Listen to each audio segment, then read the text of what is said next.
마태복음 24장 32절에서 34절을 보겠습니다. 무화과 나무의 비유를 배우라. 그 가지가 연하여 지고 잎사귀를 내면 여름이 가까운 줄을 아나니, 이와 같이 너희도 이 모든 일을 보거든 인자가 가까이 곧 문 앞에 이른 줄 알라. 내가 진실로 너희에게 말하노니 이 세대가 지나가기 전에 이 일이 다 이루리라. 무화과는 성경에서 이스라엘을 상징합니다. 이스라엘이 독립이 되고 번성하게 되면 주님께서 다시 오신다고 말씀하십니다. 이스라엘은 1948년 5월 14일에 회복되었습니다. 2000년 동안 나라를 잃고 떠돌던 이스라엘 사람들이 나라를 되찾게 된 것입니다. 고대에 잃어버렸던 나라를 현대에 와서 다시 찾게 된 사례는 세계 역사상 이스라엘이 유일합니다. 이스라엘은 오래전에 잊혀졌던 언어인 히브리어를 다시 쓰고 있습니다. 하나님께서 예언하셨던 말씀이 성취된 것입니다. 이스라엘이 다시 회복되면 주님께서 다시 오신다고 약속하셨습니다. 성경학자들은 이스라엘을 하나님의 시간표라고 말합니다. 이스라엘의 회복은 주님께서 다시 오실 때가 임박하였다는 것을 알려주는 확실한 시그널입니다. 주님께서는 우리에게 시대를 분별하라고 하셨습니다. 우리는 말씀을 읽고 묵상하면서 깨달아야 하고 분별력을 키워야 합니다.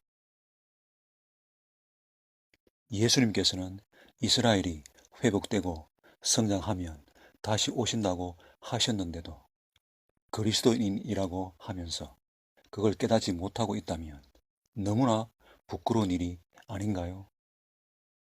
그 날과 시간은 우리가 알 수 없지만 언제쯤 오시겠구나 하는 것은 알 수 있게 해 주십니다. 아모스 3장 7절을 볼까요? 주 여호와께서 자기의 비밀을 그 종 선지자들에게 보이지 아니하시고는 결코 행하심이 없으시리라. 여기서 선지자들은 지금의 우리 그리스도인들입니다.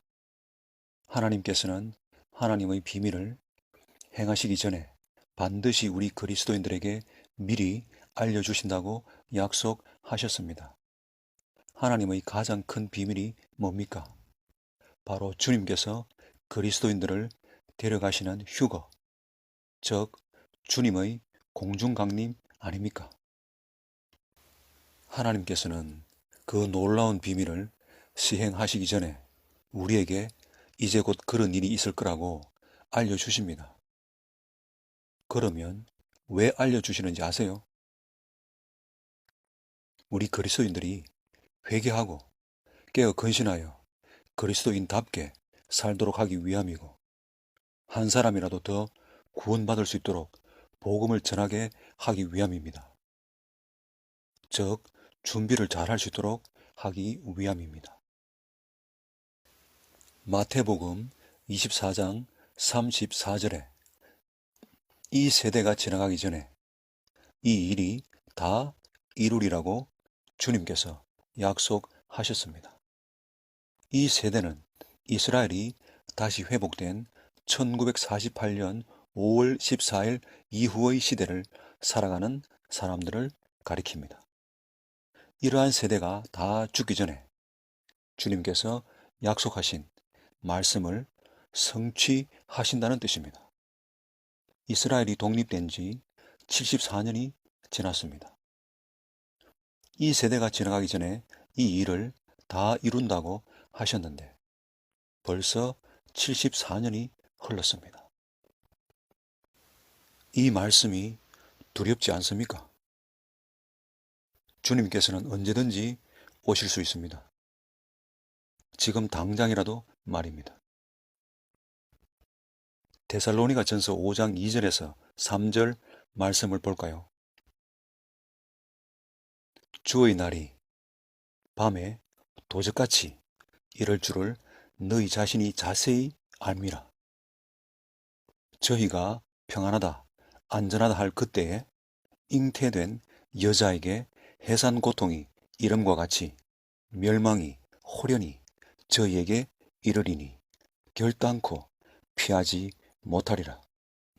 여기서 저희는 무늬만 기독교인들을 가리킵니다. 무늬만 기독교인들이 구원은 이미 따놓은 당상이고 남은 거는 상급을 얼마나 많이 받느냐다 라고 말하면서 세상적인 복을 추구하며 살 때 그들에게 주님께서는 도적같이 갑자기 오실 것입니다. 자신들은 믿음이 좋다고 자부하고 있었지만 주님께서는 무늬만 기독교인인 그들을 파멸의 시대인 대환란에 던져버리실 것입니다. 호세아 4장 6절에서 하나님께서는 내 백성이 지식이 없어서 망한다고 말씀하셨습니다. 왜 하나님의 말씀을 제대로 알려고 최선을 다하지 않습니까? 이 세상에서 하나님의 말씀보다 더 귀하고 중요한 게 어디 있습니까?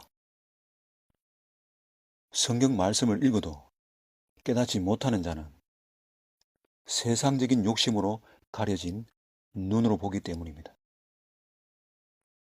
하나님의 말씀을 두려운 마음으로 읽고 깨닫기 바랍니다. 다시 한번 말하지만 우리는 이미 구원을 받은 게 아닙니다. 그리고 구원이 무조건 보장되어 있는 것도 아닙니다. 구원은 두렵고 떨림으로 이루어가는 것입니다. 성경을 보면 하나님께서는 구원은 과정이라고 말씀하시는데 여러분은 무슨 배짱으로 구원받았다고 확신하고 천국에 갈 수 있다고 장담합니까? 구원에 관한 말씀을 자기가 원하는 대로 해석한다고 그대로 그렇게 됩니까? 구원에 관한 말씀을 깨닫지 못하는 교인이 가장 불쌍하고 어리석은 교인입니다. 구원에 관한 하나님의 말씀은 너무나도 두려운 것인데 그런 지엄한 하나님의 말씀을 아무런 중압감 없이 그냥 가볍게 편안하게 받아들이는 게 그리스도인으로서 가능한 일입니까? 하나님의 말씀 하나하나에 엄청난 중압감을 느끼지 않고 신앙생활이 가능한가요? 하나님의 말씀이 조금도 두렵지 않다면 여러분은 그냥 불교 신자나 천주교 신자와 똑같은 사람들일 뿐입니다. 기도 또한 마찬가지입니다. 하나님을 두려워하지 않는 자들은 하나님께 기도하는 자들이 아니라 잡신에게 열심히 비는 자들입니다. 천주교 신자나 불교 신자들이 자기 신들한테 빌듯이 말입니다. 그리스도인은 비는 자가 아니라 기도하는 자입니다. 그리스도인은 열심히 기도하지 않습니다. 진심으로 기도합니다. 열심히 기도한다고 자랑하는 기독교인은 실은 열심히 비는 자입니다. 천주교 신자나 불교 신자들이 열심히 빕니다. 그리스도인은 열심히가 아니라 진심으로 자신과 이웃의 구원을 위해 조용히 골방에서 간절한 마음, 절실한 마음으로 하나님께 기도드립니다. 자신의 죄를 깨닫고 회개하고 자신과 이웃의 구원을 위해 진심으로 기도하는 사람이 바로 그리스도인입니다. 자, 이제 마무리하겠습니다. 듣기 싫은 사람도 있겠지만 주님께서는 다시 오십니다. 주님께서 아주 먼 훗날에 오실 것 같죠? 과연 그럴까요? 예수님께서는 생각지도 않은 때에 갑자기 오실 것입니다. 들림받지 못해 피눈물을 흘리며 통곡하는 제일 불쌍한 기독교인이 되지 마세요. 남은 시간 철저히 회개하고 그리스도인답게 살아가기를 진심으로 바랍니다.